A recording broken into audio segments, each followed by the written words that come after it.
अच्छा सुनो, सब्सक्राइब करते वक्त ना घंटी बजा देना ताकि जब मैं ऑनलाइन आऊँ तो तुम्हारे फोन की भी घंटी बजे।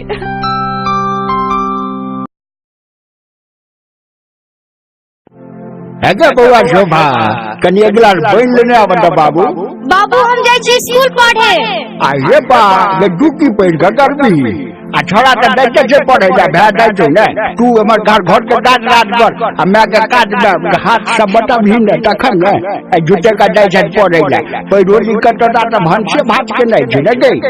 नहीं बाबू अब जमाना बदल गेली है, अब बेटा बेटी में कोनो फर्क नहीं छे। आइए बा से किया गई।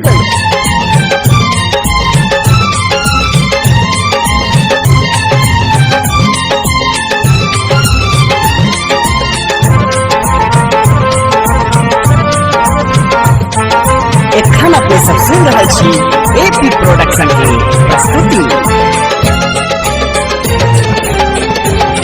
जो बाबू केहनिया भागल हमरो आहा बनलियो, धुआ खरने पढ़लियो ना।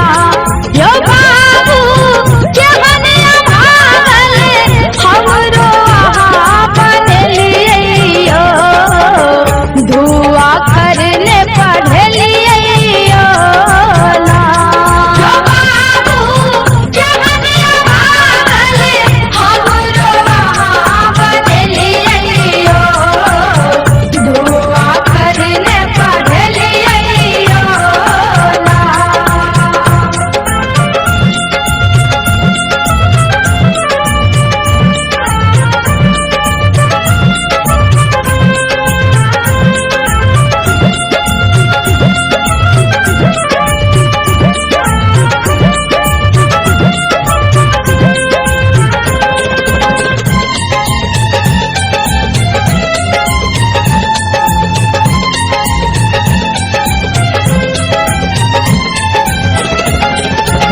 भैया ले ला किन लो पोथी, हमरा पैर में फल लो थोथी।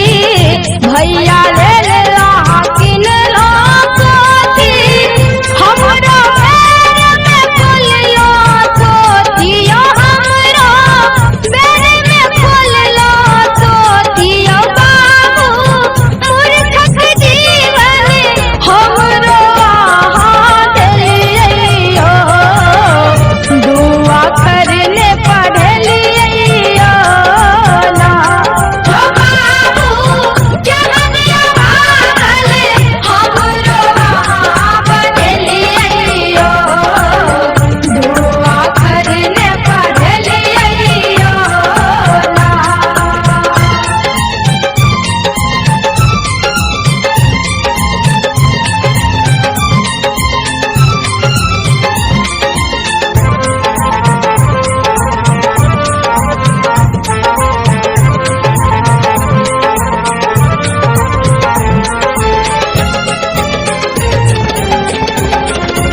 भैया का भेटन प्रेम उपहार, हमरा भनसा भर फटकार।